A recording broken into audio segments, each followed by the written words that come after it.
Muy buenos días. Comenzamos una nueva semana y en este caso también una nueva etapa en nuestro devocional. En la parte de atrás tengo otra vez una ilustración del Play Biblia y en esta ocasión he querido representar la historia que encontramos en el libro de Jueces, en el capítulo 4, la historia de Débora y Barak.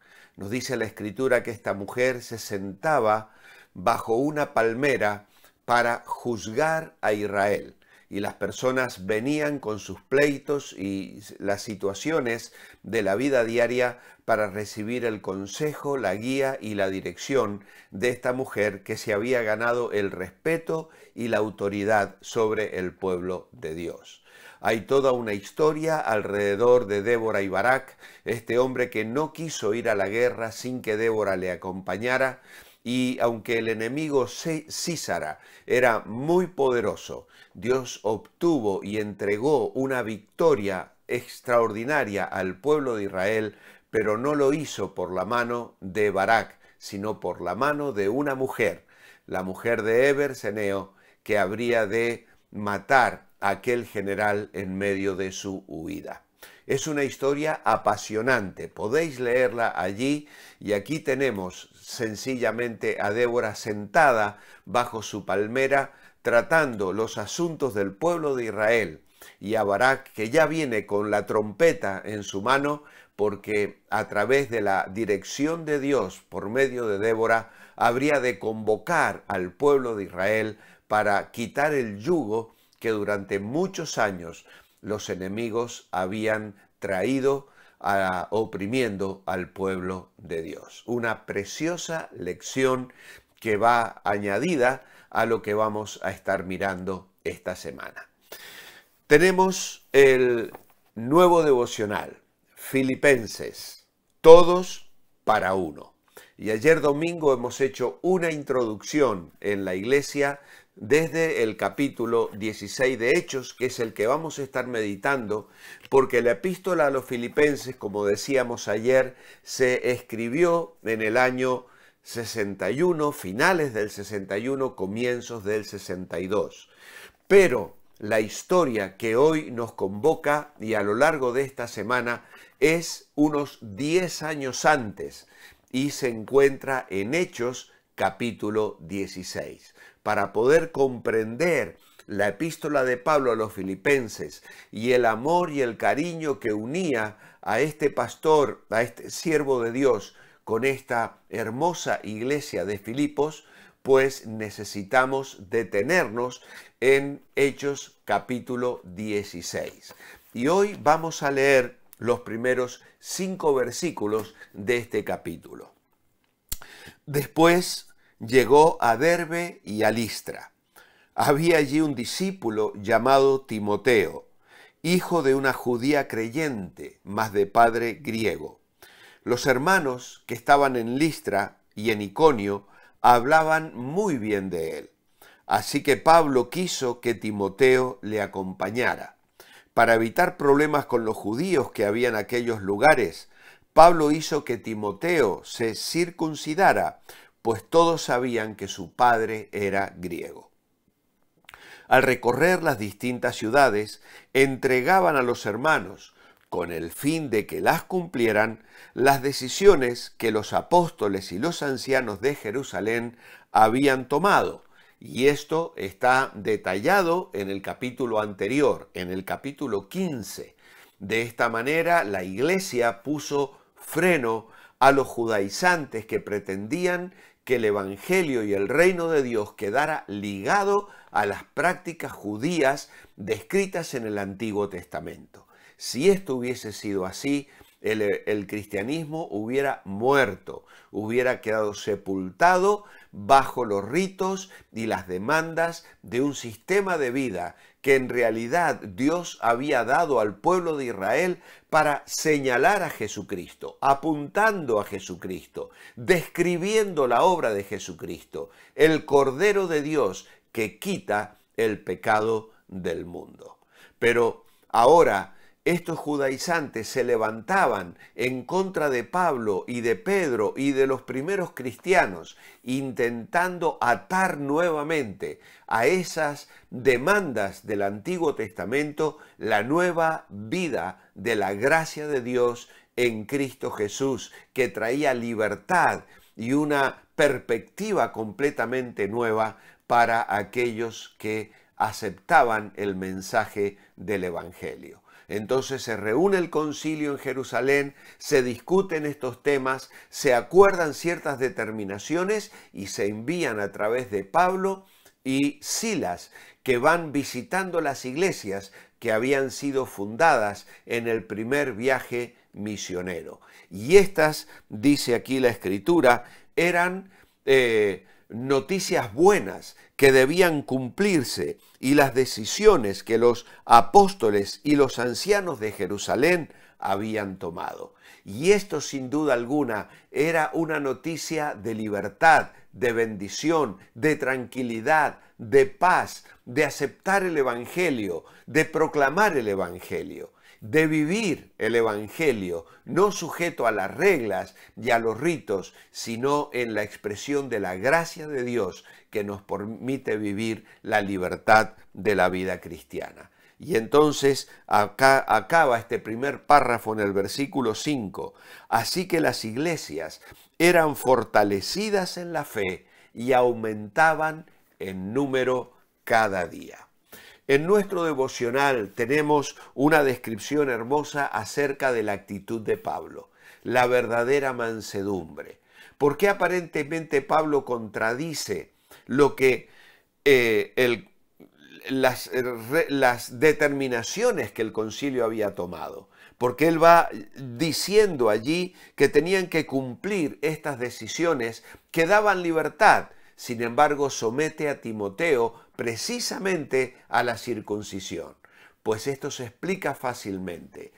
Timoteo no fue circuncidado para ser salvo, como decían los judaizantes que esto debía ser.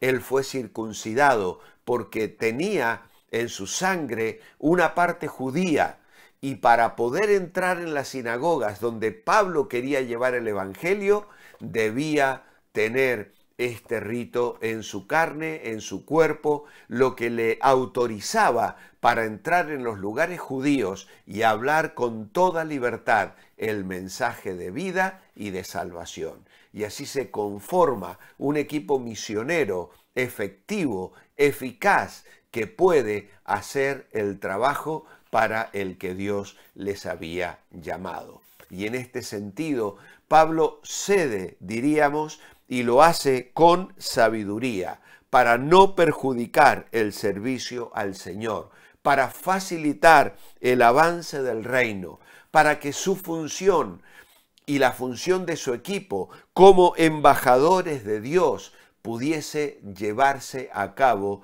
con plena libertad y con total autoridad. Ahora, hay algunas cosas más que yo quiero dejar con vosotros esta mañana en relación a el encuentro de Pablo con Timoteo. Porque primeramente Pablo es un buen padre espiritual que toma a su cargo el joven Timoteo, de quien se habla aquí como un buen discípulo, un buen cristiano. Su madre, de raza judía, ahora era creyente en Cristo, y luego, como sabemos por segunda de Timoteo 1:5, su madre se llamaba Eunice, su abuela se llamaba Loida, y ambas habían trabajado espiritualmente en la vida de Timoteo. Pablo en esa carta va a destacar la fe no fingida de estas personas.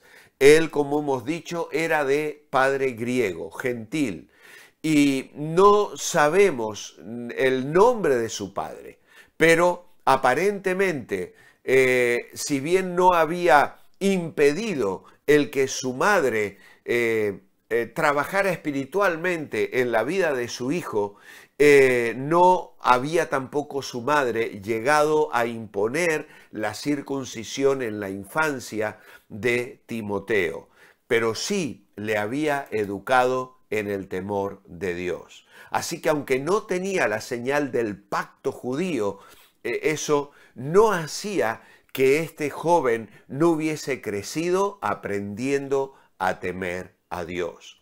Luego tenemos que daban buen testimonio de él los hermanos que estaban en Listra y en Iconio.